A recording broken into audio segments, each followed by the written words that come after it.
ప్రశస్త నామానికి మహిమ కలుగునుగాక.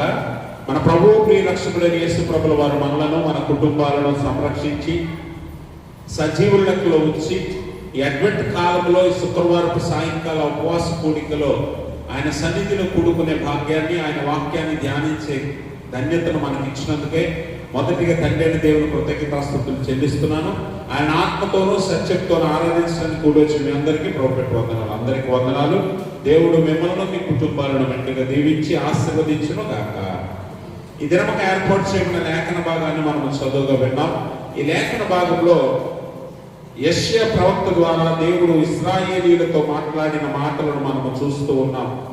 ఇశ్రాయేలీయులు చెర అనుభవించి విశ్వాసం నుండి తొలగిపోయిన కారణాన దేవుని చేత చెరకు అప్పగించబడి చెరలో ఎన్నో శ్రమలు అనుభవించి వారు దుఃఖములో బాధలో ఉన్నప్పుడు దేవుడు వారికి తన నిత్య నిబంధనను, శాశ్వతమైన ప్రేమను గురించి మరలా వారికి జ్ఞాపకం చేస్తూ ప్రవక్త అయిన యెషయా ద్వారా ఇశ్రాయేలీయులకు మరలా జీవితం మీద, భవిష్యత్తు మీద ఆశను కలిగిస్తూ ఉన్నాడు.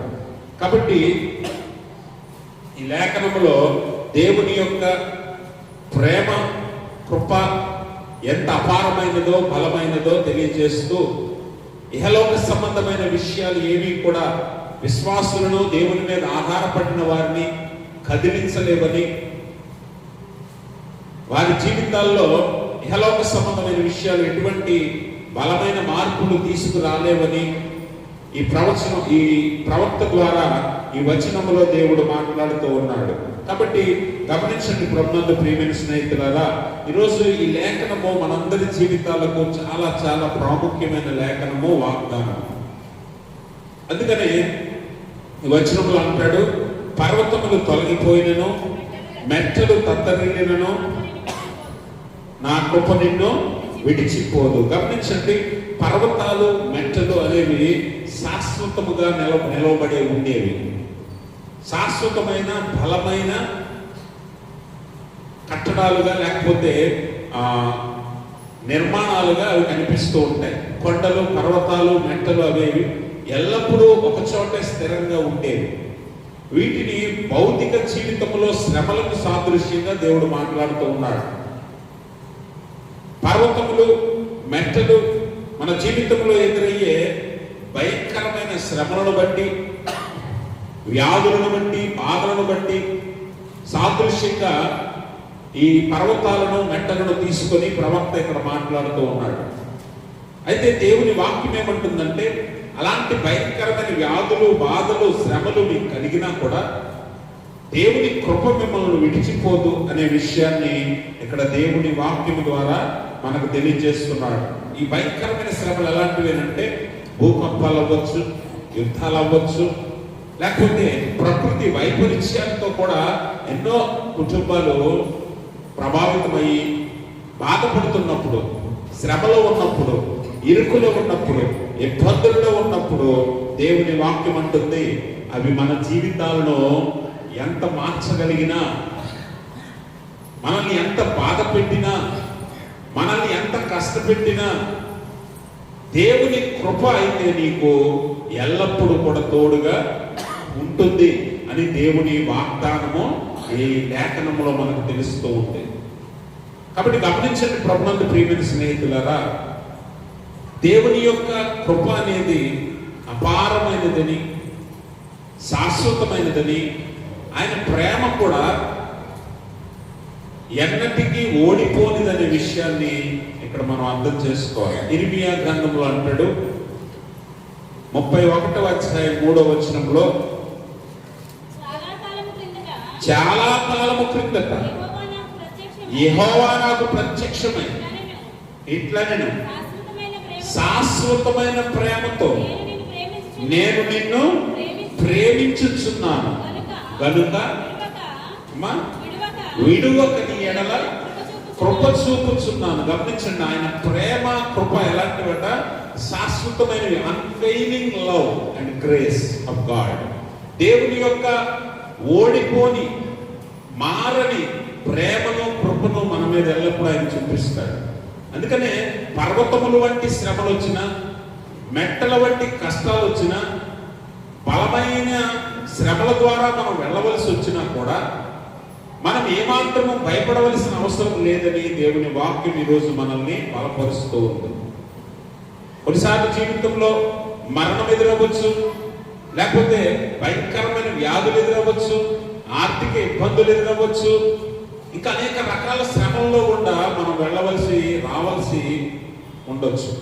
కానీ దేవుని కృప మాత్రం మనల్ని ఎన్నడూ కూడా విడిచిపెట్టదు అని దేవుని వాక్యం ద్వారా ఈరోజు మనం నేర్చుకోవాలి. అందుకనే దేవుని కృప మనల్ని విడువక మనకు తోడై ఉండి నడిపించగలదని దేవుని వాక్యము తెలియజేస్తూ ఉంది. కనుక అది శాశ్వతము, మారనిది అనే విషయాన్ని కూడా మనం ఇప్పుడు తెలుసుకోవాలి.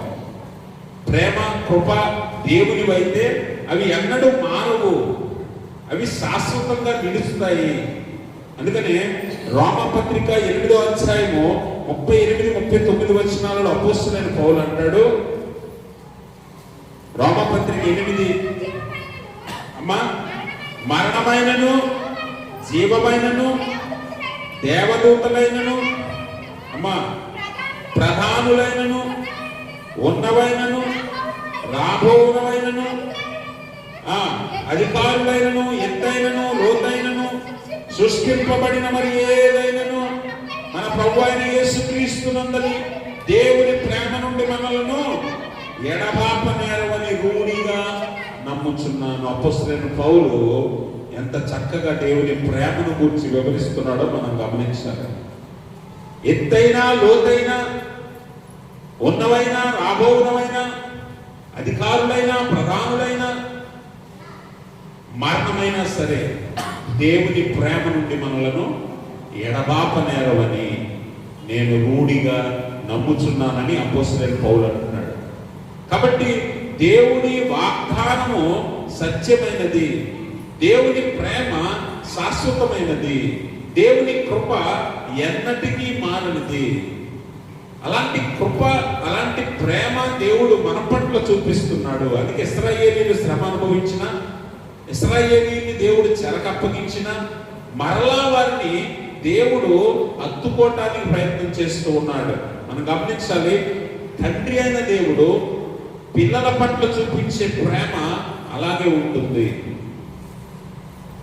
విశ్వాసులుగా మనం అందరము దేవుని పిల్లలమైనప్పటికీ కొన్నిసార్లు మనం చేసే తప్పుదాలను బట్టి, పొరపాట్లను బట్టి, పాపమును బట్టి, దోషమును బట్టి దేవుడు మనల్ని శిక్షించినా కూడా మరలా మనం మారు మనసు పొంది తండ్రి వద్దకు వస్తే ఆయన కృప మనల్ని విడువదు అని, ఆయన మన పట్ల అదే ప్రేమను చూపించగలడని, ఆయన హస్తాలతో మనల్ని ఎత్తుకోగలడనే విషయాన్ని కూడా ఇక్కడ మనము అర్థం చేసుకోవాలి. అందుకనే గమనిస్తే అపోస్తలుడైన పౌలు తెలియజేసినట్లుగా ఏది కూడా మనల్ని దేవుని ప్రేమ నుండి ఎడబాపదనే విషయాన్ని మనం గమనించాలి. అయితే దేవుడు మనల్ని ఎలాగో ప్రేమిస్తున్నాడో మనము తెలుసుకోవాలి. ఎలాగంటే శాశ్వతమైన ప్రేమతో, మారని ప్రేమతో, ఎన్నడూ నిలిచే ప్రేమతో ఆయన మనల్ని ప్రేమిస్తున్నాడు. కాబట్టి ఆయన మన పట్ల చూపించే కృప ఏ స్థితిలోనైనా నిన్ను విడిచిపెట్టదని యెషయా భక్తుడు తెలియజేస్తూ ఇశ్రాయేలీయులకు మరల దేవుని వాగ్దానాన్ని జ్ఞాపకం చేస్తూ ఉన్నాడు. అందుకనే మనము కూడా దేవుని యొక్క వాగ్దానాలను, వాక్యాన్ని, మాటలను జ్ఞాపకం చేసుకుంటూ మనకెదురయ్యే శ్రమల్లో ఎన్నటికీ కదలలేని మొండి సమస్యలు మన జీవితాల్లో కొన్ని ఉంటాయి. వాటిని మనము తీయలేము, తొలగించలేము, మార్చలేము. అటువంటి సమస్యల్లో మనం ఉన్నప్పుడు కూడా దేవుని కృప మనల్ని విడిచిపెట్టదనే విషయాన్ని ఈ లేఖనము మనకు నేర్పుతూ ఉంది. అలాగే ఆయన మనతో ఏం చేశాడట? సమాధాన సంబంధమైన నిబంధన మనతో చేశాడు. ఎలాంటి నిబంధన? సమాధాన సంబంధమైన నిబంధన. ఇది దేవుని వాగ్దానము కనుక ఈ వాగ్దానములో మనకి రక్షణ, అలాగే శాంతి, సమాధానము, పునరుద్ధరణ ఇందులో కనిపిస్తాయి.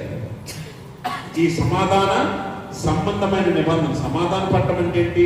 దేవుడే నీ కొరకు తగ్గించుకొని నీతో సమాధాన పడటానికి వస్తున్నాడు. వాస్తవానికి ఇక్కడ పాపం చేసింది ఎవడు? మానవుడే కదా, మనిషే కదా పాపం చేసాడు. దేవుడు పరిశుద్ధుడు, దేవుడిలో ఏ లోపం ఉండదు. అలాంటి దేవుడే నీకోసం ఒక మెట్టు తగ్గి నీతో ఏ నిబంధన చేస్తానంటున్నాడంటే సమాధాన సంబంధమైన నిబంధన. అంటే నీతో సమాధాన పడటానికి ఆయనే తనను తాను తగ్గించుకున్నాడు. ఈరోజు అడ్వెంట్ కాలంలో, క్రిస్మస్ కాలంలో యేసు ప్రభువాని జననాన్ని మనము స్మరిస్తాం. ఈ జననము ఎలా జరిగింది? భూమి మీద ఎలా జరిగింది అని అంటే, అత్యున్నతమైన సింహాసనం మీద ఉండవలసిన దేవుడు ఆ సింహాసనాన్ని, ఆ పరలోక వైభవాన్ని, ఆ పరలోక నివాసాన్ని విడిచిపెట్టి మనందరి కోసము తగ్గించుకొని అల్పునిగా, దీనునిగా, నరావతారిగా ఈ లోకంలో జన్మించడమే ఈ క్రిస్మస్. అంటే సమాధాన పడటానికి, నిన్ను తనతో సమాధాన పరుచుకోవటానికి. అంటే ఎలాంటి ప్రేమ చూడండి, ఎలాంటి ప్రేమ చూడండి. చాలాసార్లు మనము ప్రేమిస్తాం కానీ కొన్నిసార్లు మనము ప్రేమను నిలబెట్టుకోవటానికి, సమాధాన పడటానికి మనల్ని మనము కొన్నిసార్లు తగ్గించుకోం. అందుకని మన ప్రేమ శాశ్వతం కాదు. మన ప్రేమ మారిపోతూ ఉంటుంది. మన ప్రేమ కొన్నిసార్లు పడిపోతూ ఉంటుంది, కొన్నిసార్లు మన ప్రేమ ఓడిపోతూ ఉంటుంది. ఎందుకనంటే మనల్ని మనం తగ్గించుకోం. కానీ దేవుని ప్రేమ నిలిచేది, శాశ్వతమైనది, మారనిది ఎందుకు అయింది అని అంటే, ఆయన నీ కోసం, నా కోసం సమాధాన పడటానికి, మరలా మనల్ని నిబంధనలోనికి తీసుకురావటానికి. నువ్వు పాపివైనా సరే, నువ్వు దోషం చేసినా, పాపం చేసినా, నేరం చేసినా, దేవునికి దూరంగా వెళ్ళినా, మరలా నిన్ను పిలిచి ఈ సమాధాన నిబంధనలో చేర్చుకోవటానికి నీకోసం నరావతారిగా ఈ భూమి మీదకి ఆయన దిగి రావాల్సి వచ్చింది. అంతగా తనను తాను తగ్గించుకున్నాడు కనుక ఆయన ప్రేమ మారినది, ఆయన ప్రేమ శాశ్వతమైనది. ఆ కృప ప్రేమ నిన్నెన్నడూ కూడా విడువవు అనే విషయాన్ని ఈ ప్రవక్త మనకు తెలియజేస్తూ ఉన్నాడు. కాబట్టి ఈ ప్రేమలో, లేకపోతే ఈ సమాధాన నిబంధనలో ఏముంది అంటే, నువ్వు చేసిన తప్పిదాలను విడిచి, పాపాలను వదిలి నువ్వు పునరుద్ధరించబడాలి. రిఫార్మేషన్, మరలా నువ్వు కట్టబడాలి. దేవుడు ఇది అడుగుతున్నాడు నిన్ను. ఆయన నీ కోసం తగ్గించుకొని ఈ లోకానికి వచ్చిన దేనికి? ఈ క్రిస్మస్ కాలంలో ఆయన జననాన్ని మనం పండగలా జరిగించుకుంటాం. పండగ చేసుకోవడం గొప్ప కాదు. ఆయన సమాధాన నిబంధనలోనికి నువ్వు రావాలన్నది దేవుడి ఉద్దేశం. అలా రావాలి అని అంటే you have to reform your self. నిన్ను నువ్వు పునరుద్ధరించుకోవాలి. మరలా నూతనంగా నువ్వు కట్టుకోవాలి నీ జీవితాన్ని, నీ విశ్వాస జీవితాన్ని మరలా కొత్తగా ప్రారంభించాలి దేవుడిలో. ఈ నిబంధనలోనికి రావటానికి దేవుడు నీకు ఆహ్వానాన్ని ఇస్తున్నాడు. అందుకే ఈ నిబంధనలు ఏముంటాయట? నీకు శాంతి, రక్షణ, అలాగే పునరుద్ధరణ. నువ్వు మరలా కట్టబడాలి. అందుకని ఈ సమాధాన నిబంధనను ఆయన మనతో చేస్తూ ఉన్నాడు. అయితే ఈ నిబంధనలోనికి ఎవరైనా రావచ్చు. కవెనెంట్ ఆఫ్ పీస్ అంటాం. సమాధాన నిబంధన మనందరితోనూ దేవుడు చేస్తున్నాడు. ఇందులో జాతి, కుల, మత, ప్రాంతీయ భేదాలు లేకుండా, యూదుడు, గ్రీసు దేశస్తుడనే భేదాలు లేకుండా అందరము ఈ నిబంధనలకు వచ్చులాగున దేవుడి సమాధాన నిబంధనను మనకి కలుగు చేస్తూ ఉన్నాడు. అందుకనే ఎఫెసీ పత్రిక 2వ అధ్యాయం 14వ వచనంలో అపోస్తలుడైన పౌలు అంటాడు, ఆయన మన సమాధానమై ఉండి మీకును మాకును ఉండిన ద్వేషమును అనగా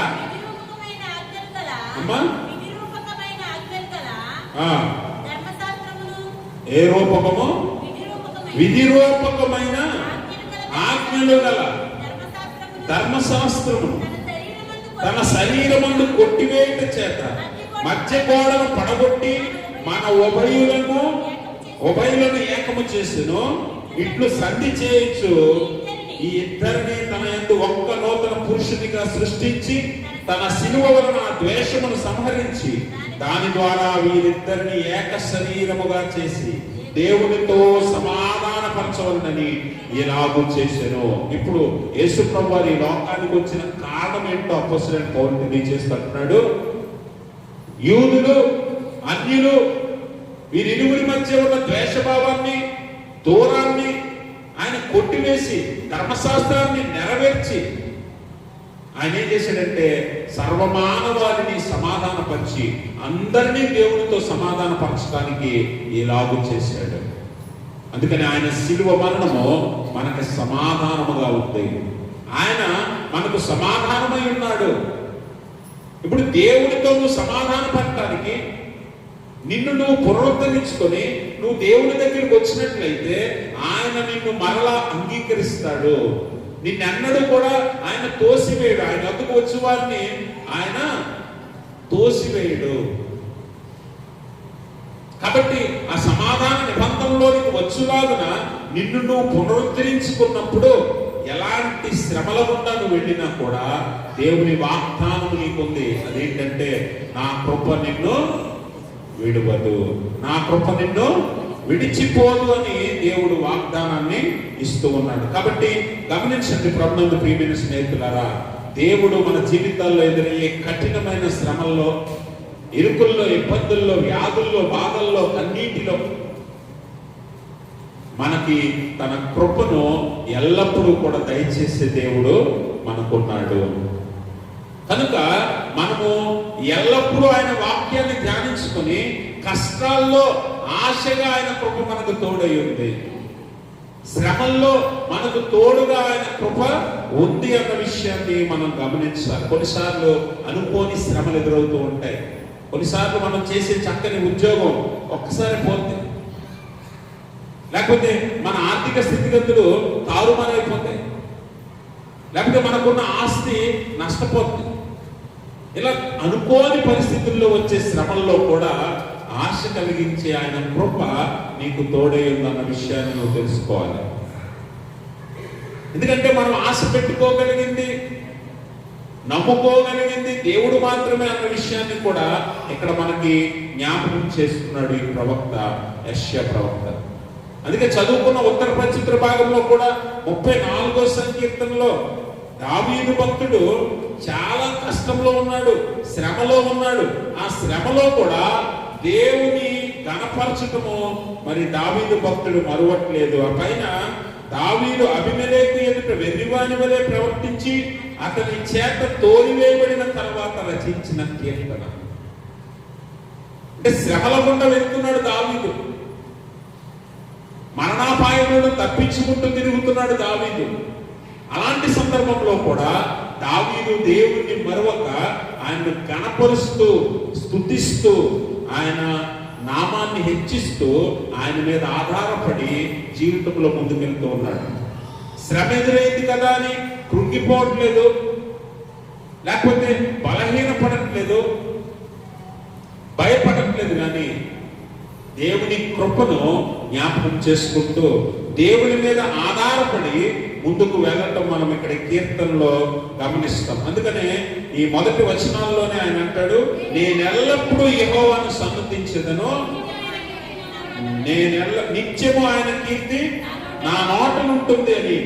యెహోవాను బట్టి నేను అర్చించుచున్నాను, దీనులు దానిని విని. దేవుని కృపను, ప్రేమను, కాపుదలను ఇక్కడ దావీదు భక్తుడు జ్ఞాపకం చేసుకుంటూ అంటున్నాడు. మరి దేవుని యొక్క కన్నులు ఎవరి మీద ఉన్నాయట? నీతిమంతుల మీద ఉన్నాయి. 15వ వచనం చూడండి, యెహోవా దృష్టి నీతిమంతుల మీద ఉన్నది, ఆయన చెవులు వారి మొరలకు యోగ్యమైనవి. గమనించండి, మరి నీతిమంతుని దేవుడు ఎన్నడూ కూడా విడిచిపెట్టడు, వారి ప్రార్థనలు ఎల్లప్పుడూ కూడా దేవుడు ఆలకిస్తాడు. అందుకని మన విశ్వాసాన్ని శ్రమలలోనే బలపరుచుకోవాలి, శ్రమల్లోనే మన విశ్వాసాన్ని బలపరుచుకోవాలి. కష్టాల్లో ఆశ కలిగి ఉండాలి, కష్టాల్లో ఆశ కలిగి ఉండాలి. శ్రమల్లో మన విశ్వాసాన్ని మనం బలపరుచుకోవాలి. దావీదు భక్తుని జీవితం మనం చూస్తే విశ్వాసాన్ని ఎలా బలపరుచుకోవాలో దావీదు నేర్పుతాడు. కష్టాల్లో ఆశ కలిగి ఉండాలంటే ఇశ్రాయేలీల శ్రమలను మనం జ్ఞాపకం చేసుకుంటే ఆశ ఎలా కలుగుతుందో, దేవుడు మనకు తోడే ఎలా నడిపిస్తాడో ఆ లేఖనంలో మనం చూస్తాం. కాబట్టి గమనించండి ప్రభునందు ప్రియమైన స్నేహితులారా, దేవుని వాక్యంలో దేవుడు మనకి మాటలను, ఆయన మాటల ద్వారా తెలియచేస్తున్న మాట ఏంటి అంటే, పర్వతములు తొలగిపోయినను, మెట్టలు తత్తరిల్లినను, నా కృప నిన్ను విడిచిపోదు. ఆయన మన కొరకు ఏర్పాటు చేసిన సమాధాన సంబంధమైన నిబంధనలోనికి నువ్వు వచ్చినప్పుడు ఆయన నీకు తోడై ఉంటాడు. అయితే ఈ మాటలు దేవుడు ప్రవక్త ద్వారా ఎవరికి తెలియజేస్తున్నాడు అన్న విషయాన్ని మనం జ్ఞాపకం చేసుకోవాలి. ఇది అందరికీనా? అందరికీ ఆయన కృప విడిచిపోకుండా ఉంటుందా? అందరి పక్షంగా ఆయన కాపుదలిస్తాడా? అందరినీ ఆయన హస్తాలలో దాచిపెడతాడా అని అంటే, ఆ కింద ఒక చక్కని మాట రాస్తాడు యెషయా ప్రవక్త. సమాధాన విషయమైన నా నిబంధన తొలగిపోదు అని నీ యందు జాలిపడు యెహోవా. ఎవరి యందు జాలి పడుతున్నాడట? ఇశ్రాయేలీయుల యందు జాలి పడుతున్నాడు. ఎందుకు జాలి పడుతున్నాడు? అసలు దేవుడు ఎవరి మీద జాలి పడతాడు ఇది మనకు తెలియాలి. ఎందుకంటే చాలాసార్లు ఈ డిసెంబర్ 31 రాగానే ఎవరు ఇప్పుడు వరకు చర్చ మొహం చూడలేని కూడా వచ్చి వాగ్దానం కార్డు పట్టుకెళ్తాడు. అవునా? ఇది మన అందరికీ తెలుసు. మన ఇళ్లలోనే చాలా మంది చర్చికి రాని వారు చాలా మంది ఉంటారు. వారు మాత్రం 31 రాత్రి మాత్రం చక్కగా సిద్ధపడిపోయి మంచి భక్తుల్లాగా, విశ్వాసులాగా దేవుని ఆలయంలోకి వచ్చి, ఇంకా కొంతమంది పరమవీర భక్తులు ఉంటారు. వాళ్ళైతే వాక్యం అంతా అయిపోయాక వాగ్దానాలు ఇస్తున్నారు అనగానే లోపలికి ఎంటర్ అవుతారు. వీళ్ళు పరమవీర భక్తులు. వీళ్ళు వాగ్దానాలు తీసుకోవడానికి వచ్చే బ్యాచ్ ఒకటి ఉంటుంది. ఆ వాగ్దానం తీసుకొని ఆ వాగ్దానం మీద ఇలా చూడగానే పర్వతములు తొలగిపోయినను, మెట్టలు తత్తరిల్లినను, నా కృప నిన్ను విడిచిపోదు అని చదవగానే అమ్మయ్య చాలు ఇంకా అనుకుని వెళ్ళిపోతారు. దేవుని వాక్యం ఏమంటుందంటే, ఆయన జాలిపడు వారితో ఈ మాట యెహోవా సెలవిచ్చుచున్నాడు. అందరితో కాదు, అందరితో కాదు. ఆయన ఎవరి మీదైతే జాలి పడతాడో వారికి ఆయన కృప విడిచిపోదు. ఆయన ఎవరి మీదైతే కనికరము చూపిస్తాడో వారికి ఆయన ఏర్పరిచిన సమాధాన విషయమైన నిబంధన తొలగిపోదు. అందరికీ కాదు. అందుకనే డిసెంబర్ 31 రాత్రి నువ్వు తీసుకునే వాగ్దానం నీ జీవితంలో ఎందుకు నెరవేరదు అనే విషయాన్ని నువ్వు ఆలోచన చేస్తే, నువ్వు ఆయన సమాధాన నిబంధనలో ఉండవు, ఆయన మాట చొప్పున జీవించవు, ఆయన వాక్యాన్ని వెంబడించవు, ఆయన సన్నిధికి నువ్వు రావు. రానప్పుడు ఆయన వాగ్దానం నీ జీవితంలో ఎలా నెరవేరుతుంది? నిబంధన అంటే ఏంటండి? నిబంధన అంటే ఇద్దరు వ్యక్తుల మధ్య లేదా రెండు జనాంగాల మధ్య ఏర్పరిచిన ఒక ఒడంబడిక, అగ్రిమెంట్. దేవునికి మానవులమైన మనందరికీ దేవుడు ఏర్పరిచిన నిబంధన, అగ్రిమెంట్, ఒడంబడిక ఏంటి అంటే ఈ నూతన నిబంధన, ఈ సమాధాన విషయమైన నిబంధన. ఇప్పుడు ఆ నిబంధనలోనికి రావాలంటే టర్మ్స్ అండ్ కండిషన్స్ అప్లై అవుతాయి ప్రతి విషయానికి. ఇప్పుడు ఆయన చెప్తున్న మాట ఏంటంటే, నీ పాపమును విడిచి, నీ పాత జీవితాన్ని విడిచి, నువ్వు అన్నిటినీ మరిచి దేవునితో సమాధాన పడటానికి నిన్ను నువ్వు నూతనముగా పునరుద్ధరించుకొని దేవుని నిబంధనలోనికి వస్తే అప్పుడు ఆయన నీ మీద కృప చూపుతాడు, అప్పుడు ఆయన నీ మీద జాలి పడతాడు, అప్పుడు ఆయన నీ మీద కనికర పడతాడు. చిన్న పిల్లల వల్ల ఎందుకు మారమన్నాడు తెలుసా యేసు ప్రభువు? చిన్న పిల్లవాని వల్లే మీరు మారకపోతే పరలోక రాజ్యానికి మీరు పాత్రులు కారు అని ఎందుకు చెప్పాడు తెలుసా? మీరు చిన్నపిల్లల్ని ఎప్పుడైనా గమనించండి. చిన్నపిల్లల్ని మీరు ఒకవేళ కోపం వచ్చి వారు ఏదైనా పొరపాటు చేస్తే, వారు ఏదైనా తప్పు చేస్తే వారి మీద 2 దెబ్బలేసి వారిని దూరంగా తోసేయండి. మీరు వారు ఏడ్చి ఏడ్చి ఏడ్చి మళ్ళీ నీ దగ్గరికి వస్తారు. దేవునికి స్తోత్రం. అందుకని యేసు ప్రభువు అంటున్నాడు, మీరు చిన్న పిల్లవాని వల్లే మారితే కానీ మీరు పరలోక రాజ్యానికి పాత్రులు కాదు. ఈరోజు దేవుడు మనం చేసే పాపాలను బట్టి లేకపోతే దోషాలను బట్టి ఒక్కొక్కసారి మనల్ని గద్దించి శిక్షించి మనల్ని పరీక్షకు లోను చేసి మళ్ళీ ఎదురు చూస్తాడు. నువ్వు ఒకవేళ మారు మనసు పొంది ఆయన దగ్గరికి వస్తే ఆయన నిన్ను కాదనడు, ఆయన నిన్ను తోసివేయడు, ఆయన నిన్ను తోసివేయడు. కాబట్టి గమనించండి, ఆయన నీ మీద జాలిపడతాడు. అలా జాలిపడు వారికి ఆయన ఈ వాగ్దానం ఇస్తున్నాడు. ఏమనంటే, పర్వతములు తొలగిపోయినను మెట్టలు తత్తరిల్లినను నా కృప నిన్ను విడిచిపోదు. కాబట్టి ఆయన ఎవరి మీద జాలి పడతాడు? ఎలాంటి వారి మీద జాలి పడతాడు? ఈరోజు ఆయన జాలి పడాలంటే, ఆయన నీ మీద కనికరం చూపాలంటే, ఆయన నీ మీద కృప చూపాలంటే నువ్వు ఎలా ఉండాలి? ఇది రాత్రి నువ్వు నేర్చుకోవాల్సిన పాఠం. అందుకని నిన్ను నువ్వు పునరుద్ధరించుకోవాలని ఎందుకు ఈ లేఖనం తెలియజేస్తుందంటే, నిన్ను నువ్వు మార్చుకోకపోతే దేవుని కృపను నువ్వు పొందలేవు. అందుకే చాలా మంది మన పెద్దలు కానీ పూర్వీకులు కానీ మరి చెప్పిన సామెతల్లో ఒక సామెత ఏంటంటే, నోరు మంచిదైతే ఏం మంచిదవుతుంది? నీ నోరు మంచిది కాదనుకో, నీ నోరు మంచిది కాదనుకో, ఊరంతా నీకు ఎలా మారుతుందట? వ్యతిరేకంగా మారుతుంది. అంత మాత్రాన ఊరు చెడ్డది కాదు. ఏం చెడ్డది? నీ నోరే చెడ్డది. అంటే నీ ప్రవర్తన బాగోకపోతే మనుషులే నిన్ను అంగీకరించట్లేదు కదా. నీ ప్రవర్తన సరిగ్గా లేకపోతే మనుషులే నిన్ను ఒప్పుకోరు. కొన్నిసార్లు నీ కుటుంబ సభ్యులే నిన్ను అంగీకరించరు. మరి దేవుడు నిన్ను అంగీకరించాలంటే నువ్వు ఎలా ఉండాలి, నువ్వు ఎలా మారాలి అని అంటే, దేవుని వాక్యంలో మనం జ్ఞాపకం చేసుకుంటే, ఆయన ఎల్లప్పుడూ కృప చూపే దేవుడు, కరుణామయుడు, దయ చూపించే దేవుడు, కనికరము జాలి చూపించే దేవుడు అని దేవుని వాక్యం మనకు ఎప్పుడు కూడా తెలియజేస్తూ ఉంది. మనం నిర్గమకాండము 34వ అధ్యాయం ఒకసారి చదివితే దేవుని యొక్క గుణలక్షణాల గురించి మాట్లాడుతూ, నిర్గమకాండ 34వ అధ్యాయము 6వ వచనం చదువుదాం.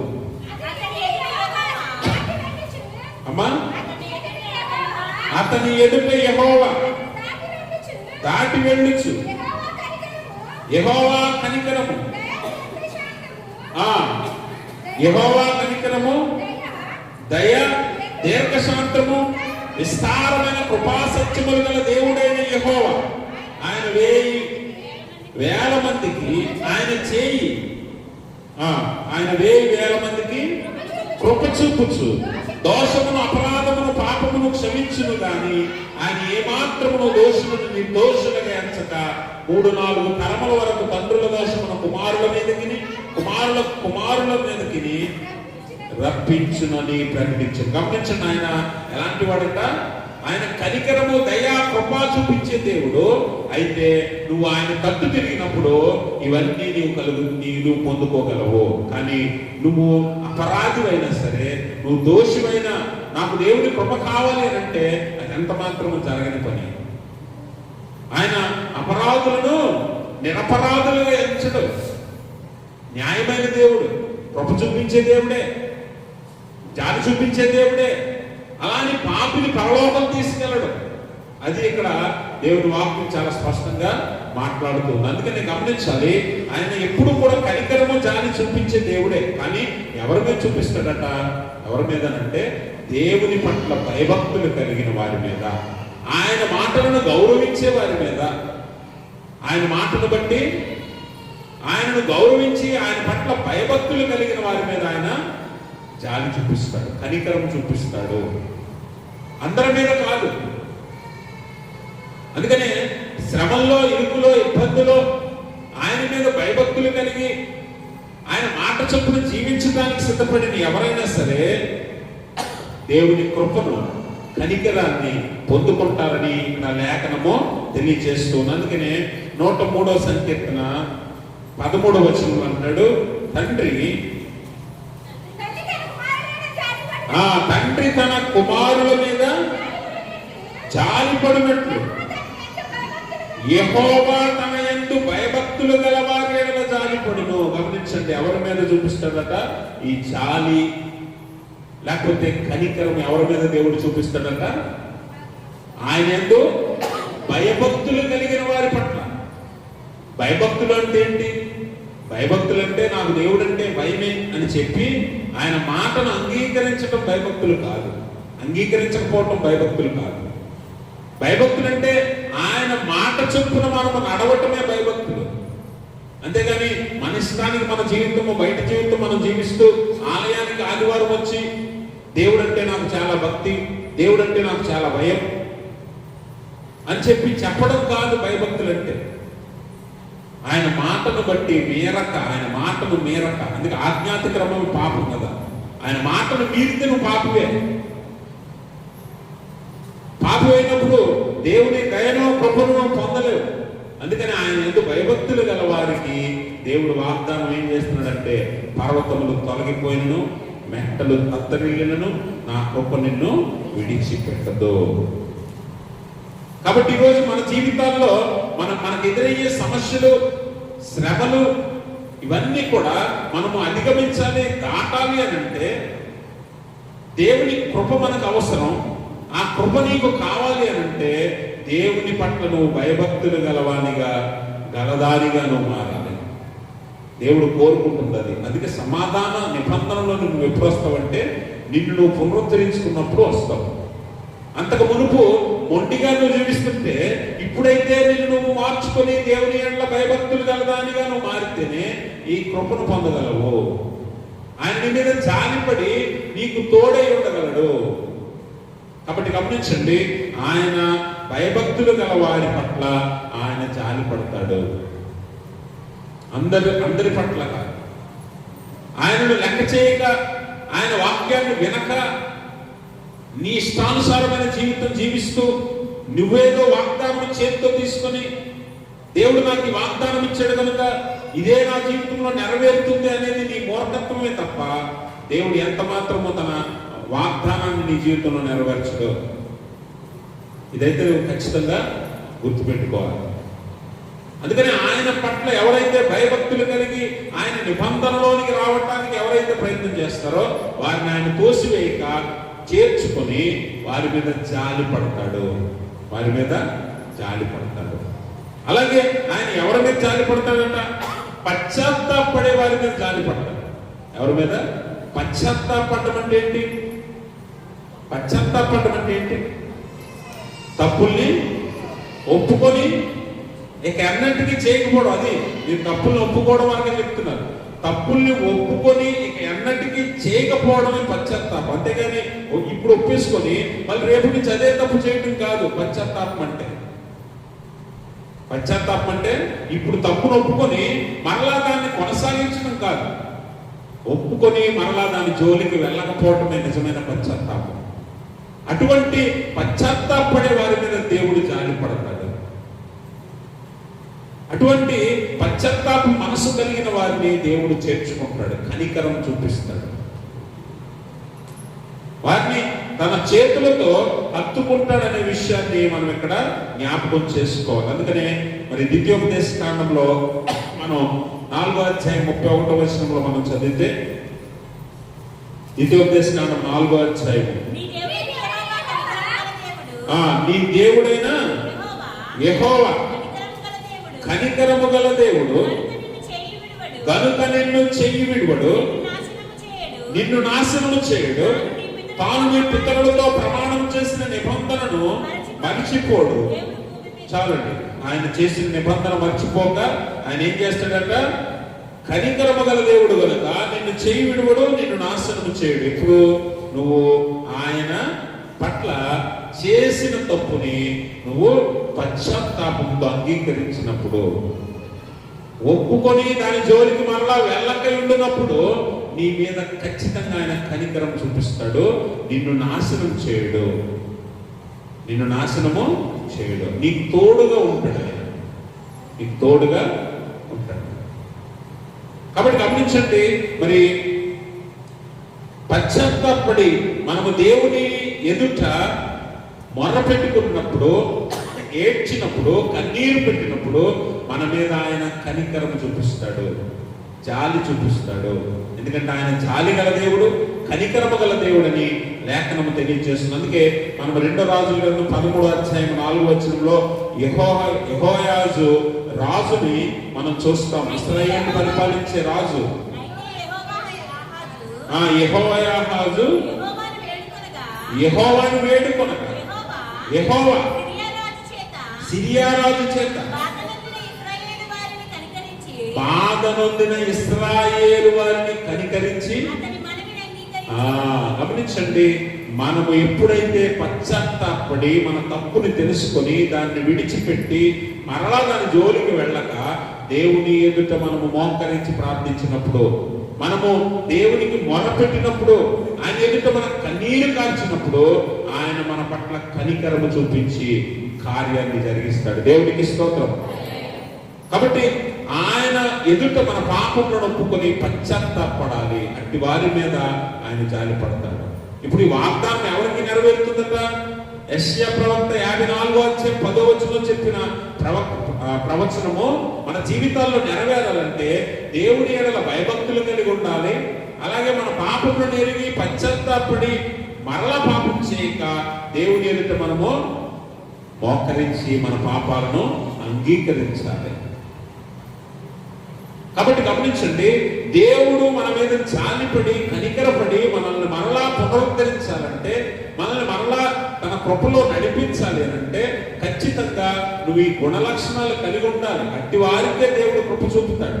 అట్టి వారి మీదే దేవుడు జాలి పడతాడు, అందరి మీద కాదు. ఎందుకంటే మనుషులు మూర్ఖులు, మనుషులు భయంకరమైన మనస్తత్వాలు కలిగిన వారు ఉన్నారు. కొంతమంది అయితే దేవుడు లేడని అంటారు. బుద్ధిహీనుడు దేవుడు లేడని తన హృదయంలో అనుకుంటాడని దేవుడు వాక్యం తెలియజేస్తుంది. వాక్యం ఎంత చెప్పినా వినని వారు ఉన్నారు. బండ వంటి హృదయాలు కలిగిన వారు ఉన్నారు. మొండి హృదయాలు కలిగిన వారు ఉన్నారు. వాక్యాన్ని లోనికి వెళ్ళనివ్వని వారు ఉన్నారు. అసలు వాక్యాన్ని లెక్క చేయని వారు చాలా మంది ఉన్నారు. అందరి మీద దేవుడు జాలి పడ్డావు. ఈ రోజు నువ్వు వచ్చి దేవుని ఎదుట మోకరించి, ప్రభువా నాకు ఈ కష్టం వచ్చింది, ఇందులో నుంచి నన్ను తప్పించు అని మొరపెట్టినంత మాత్రాన నీకు దేవుడు జాలి చూపడు. గుర్తుపెట్టుకోండి. కష్టం వస్తేనే దేవుని సన్నిధికి వచ్చి ఇరుకులో ఇబ్బందులో ఉండి దేవునికి మొరపెట్టడం కాదు. దేవుడు నీ మీద జాలి పడాలంటే నిన్ను మార్చుకోవాలి. మొదట దేవుని ఎడల భయభక్తులు కలిగి జీవించాలి. నీ తప్పులను తెలుసుకొని పశ్చాత్తాపడాలి. అప్పుడు నీ మొర దేవుడు వింటాడు. అంతేగాని ఇప్పుడు కష్టం వచ్చి ఎంతకాలం దేవుడు గుర్తులేడు, ఎంతకాలం దేవుడు కనిపించలేదు, ఎంతకాలం దేవుడు వాక్యం వినిపించలేదు. కానీ ఇప్పుడు బలమైన కష్టం, ఒక పర్వతం లాంటి కష్టం మీద వచ్చి పడినప్పుడు తట్టుకోలేక, ఏమి చేయలేక నిస్సహాయ స్థితిలో దేవుని సన్నిధికి వచ్చి మొరపెట్టినంత మాత్రం దేవుడిని ప్రార్థన ఆలకించడు. గుర్తుపెట్టుకో. అందుకనే మనం ఏం చేయాలంటే మన జీవితాల ముందు పునరుద్ధరించుకోవాలి. మొదట మనల్ని మనం మార్చుకోవాలి. అట్టి వారి మీద దేవుని కృప, దేవుని కనికరము, దేవుని జాలి ఉంటుందన్న విషయాన్ని మనం గమనించాలి. అలాగే ఇంకొక విషయం ఏంటంటే, ఎవరి మీద ఆయన కృప చూపుతాడు, ఎవరి మీద ఆయన జాలి చూపిస్తాడంటే, కనికరము చూపిస్తాడు అని అంటే కనికర పడే వారి మీద కనికరం చూపిస్తాడని దేవుడు. ఎవరైతే ఇతరులను చూసి వారి బాధల్లోనూ ఇరుకుల్లోనూ ఇబ్బందుల్లోనూ వారిని చూసి కనికరం ఎవరైతే పడతారో అట్టి వారి మీద కూడా దేవుడు కనికరం చూపిస్తాడట. మత్తయి సువార్తలో ధన్యతల్లో యేసు ప్రభువు వారు ఒక చక్కని మాటను తెలియజేస్తాడు. 5వ అధ్యాయం 7వ వచనంలో అంటాడు, కనికరము గలవారు ధన్యులు, వారు కనికరం పొందుతారు. అంటే ఎవరి కనికరము? దేవుని కనికరం పొందుతారు. అవతల వారు శ్రమలో ఉన్నప్పుడు నవ్వేవారు చాలా మంది ఉన్నారు మనుషులు, సంతోషించేవారు మనుషులు చాలా మంది ఉన్నారు, లోపల ఆనందపడేవారు చాలా మంది ఉన్నారు. ఈరోజు లోకమంతా ఎలాంటి మనుషులతో నిండిపోయింది. నువ్వు ఎప్పుడు కష్టంలో పడతావా? నువ్వు ఎప్పుడు శ్రమంలో పడతావా? నీకు ఎప్పుడు అనారోగ్యం వస్తుందా? నువ్వు ఎప్పుడు పడిపోతావా? నువ్వు ఎప్పుడు కృంగిపోతావా అని ఎదురు చూసే మనుషులు నీ చుట్టూ చాలా మంది ఉంటారు. అలాంటి వారు కాక నువ్వు ఎలా ఉండాలట? అవతలి వారి కష్టాన్ని, శ్రమని, ఇరుకుని, ఇబ్బందిని, కన్నీటిని చూసి నువ్వు వారి మీద కనికరపడినప్పుడు దేవుడు నీ శ్రమలో నీ మీద కనికరం చూపిస్తాడు. అంటే మనస్తత్వాలు ఎలా మార్చుకోవాలో చూడండి. దేవుడు వాక్యం అంత చక్కగా చెబుతుందో. మన బుద్ధులు, మన ప్రవర్తన, మన ఆలోచన, మన తలాంతులు ఎలా మారాలో, దేవుని సమాధాన నిబంధనలకి రావాలంటే ఎలా మారాలో దేవుడు చెప్తున్నాడు. పునరుద్ధరణ, మరలా కట్టబడుట. అలా మారకపోతే దేవుని కనికరం దేవుని కనికరము పొందలేవు. దేవుని నువ్వు ఎంత ప్రార్థించిన నీ ప్రార్థన పరముకు చేరదు, దేవుని సన్నిధికి చేరదు. నువ్వెంత గోజాడు, ఎంత మొరపెట్టు, నీ ప్రార్థన దేవుని సన్నిధికి వెళ్ళదు. ఎందుకు వెళ్ళదనంటే నీ మనస్సుతో, నీ బుద్ధి, నీ ప్రవర్తన, నీ తలాంతు మారకపోతే దేవుడు నీ మీద ఏ మాత్రము కనికరము గాని జాలి గాని చూపించడు. ఇదైతే సత్యం. అందుకనే మనము ఇతరులను చూసి కనికరపడాలి. అప్పుడు దేవుడి కనికరాన్ని మనం పొందుతాం, మన శ్రమల్లో, మన ఇరుకులో, మన ఇబ్బందుల్లో. ఆయన ఎందుకు భయభక్తులు గల వారి మీద ఆయన జాలి పడతాడు, పశ్చాత్తాప మనసు కలిగిన వారి మీద ఆయన కనికరము చూపిస్తాడు. ఇతరులను కనికరముతో చూసే వారి మీద కూడా ఆయన కనికరము చూపిస్తాడు. ఇటు వారికి ఆ వాగ్దానం నెరవేరుతుంది. అందరికీ కాదు, అందరికీ కాదు. 31వ తారీఖున ఎవరైతే వాగ్దానాలు తీసుకుంటారో ఆ వాగ్దానాలు అందరి జీవితాల్లో నెరవేరవు. ఎందుకు అనంటే మీరు గుర్తుపెట్టుకోండి, మీ వాగ్దానానికి తగిన జీవితాన్ని మీరు జీవిస్తేనే మీ జీవితంలో అది నెరవేరుతుంది. ఏదో నామకార్థంగా వాగ్దానం తీసుకొని నా జీవితంలో ఇది నెరవేరిపోతుందిలే అనే గుడ్డి నమ్మకంతో, విశ్వాసంతో, అంత భక్తితో నువ్వు వెళ్ళిపోతే ఇంటికి ఆ సంవత్సరం అంతా మామూలుగానే ఉంటుంది. నీ జీవితంలో ఏ మార్పు కలగదు. ఆత్మీయంగా కానీ ఇహలోక భౌతిక జీవితంలో కానీ ఏ మార్పు కలగదు. నువ్వు ఎంతకాలం ఎదురు చూసినా దేవుని వాగ్దానం ఏది కూడా నీ జీవితంలో నెరవేరదు. నెరవేరాలంటే ఆయన చిత్తానికి తగినట్లుగా నువ్వు జీవించాలి. ఆయన నిబంధనలోనికి నువ్వు రావాలి. చాలా మంది మూఢనమ్మకం, చాలా మంది గుడ్డి నమ్మకం ఏంటంటే దేవుడు దయగలవాడు, దేవుడు జాలి కలిగిన వాడు, దేవుడు కనికరమ గలవాడు కనుక మనం ఎన్ని తప్పులు చేసినా, మనం ఎలా బతికినా, దేవుని సన్నిధికి వెళ్లకుండా, దేవుని వాగ్దానాన్ని లేకపోతే చిత్తాన్ని నెరవేర్చకుండా మన ఇష్టానుసారం ఎలా బ్రతికినా, ఒక రోజు వెళ్ళి దేవుని సన్నిధిలో మోకరించి మనం గట్టిగా ప్రార్థన చేస్తే దేవుడు ఒప్పేసుకుంటాడేమో, దేవుడు అంగీకరిస్తాడేమో అనే గుడ్డి విశ్వాసంలో చాలా మంది ఉన్నారు. అంటే దేవుడు అంత అమాయకులా కనిపిస్తున్నాడా? అంటే దేవుడు అంత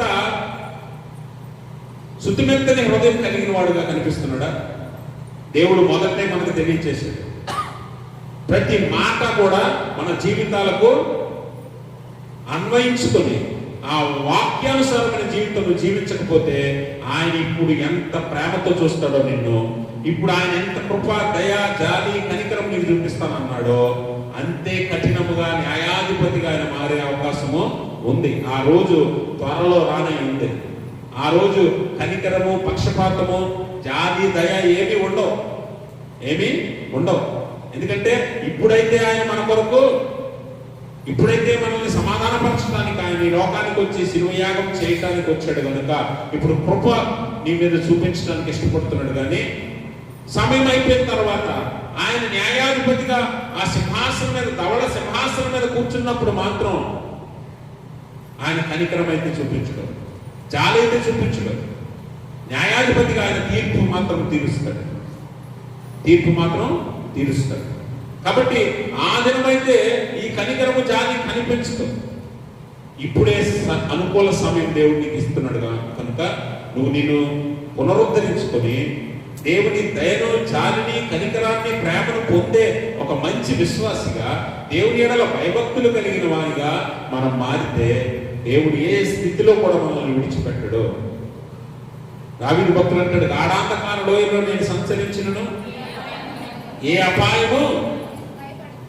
అపాయమునకు నేను భయపడను, నీ దుడ్డు కర్రీయు నీ దండము నన్ను ఆదరించును.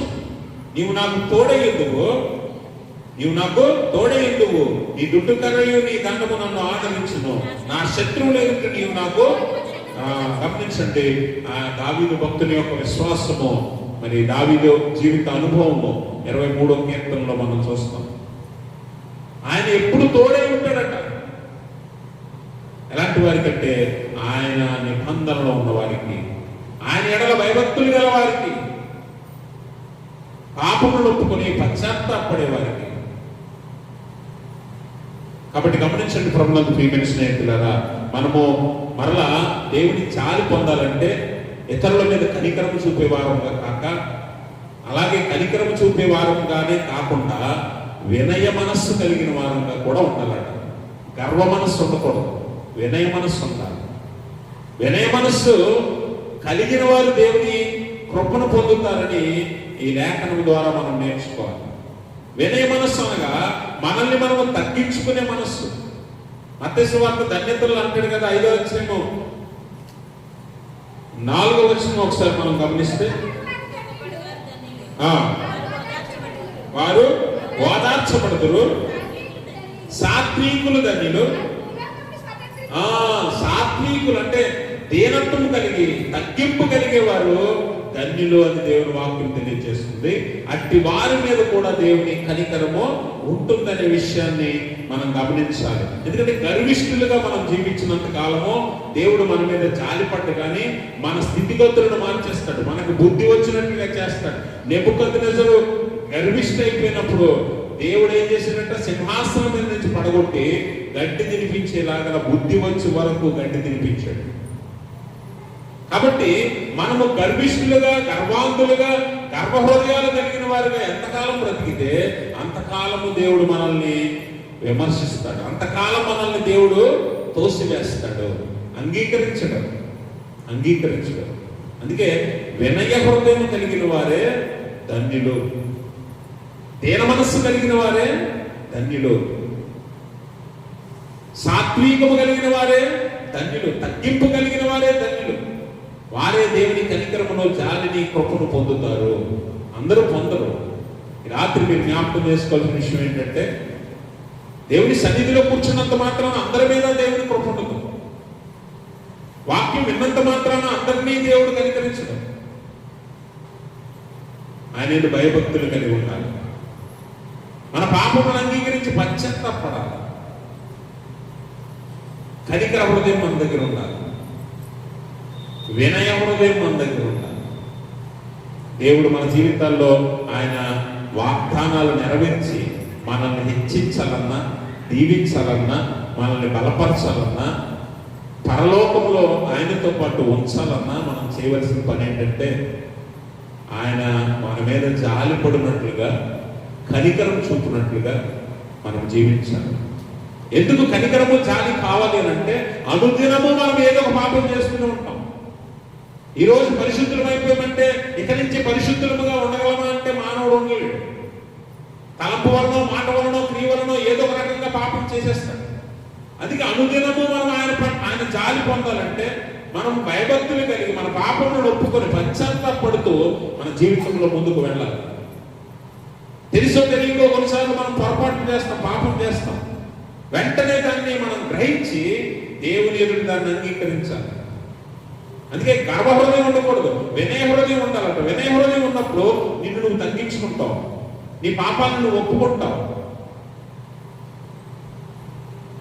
అలాగే దేవుని వాక్యాన్ని నువ్వు తీసుకుంటావు హృదయంలో. దేవుని వాక్యాన్ని నువ్వు తీసుకుంటావు. చాలాసార్లు మనం వాక్యాన్ని హృదయంలో తీసుకోవడానికి గల కారణం ఏంటంటే గర్వ హృదయం. ఇప్పుడు నేను పాపం చేసినట్ట, ఈ వాక్యం నాకేనా, నాలో ఏ పాపం లేదే అని చాలా మంది వారు సమర్థించుకొని వాక్యాన్ని తోసిపుస్తారు, వాక్యాన్ని పక్కకి నెట్టేస్తారు. అందుకనే వారి గర్వ హృదయాలు వారి దేవుని కృపను వారు పొందకుండా అడ్డుకుంటాయని దేవుని వాక్యము తెలియజేస్తుంది. అందుకే యాకోబు పత్రికలో యాకోబు భక్తుడు 4వ అధ్యాయం 6వ వచనంలో ఒక చక్కని మాటను తెలియజేస్తాడు. యాకోబు పత్రిక 4వ అధ్యాయం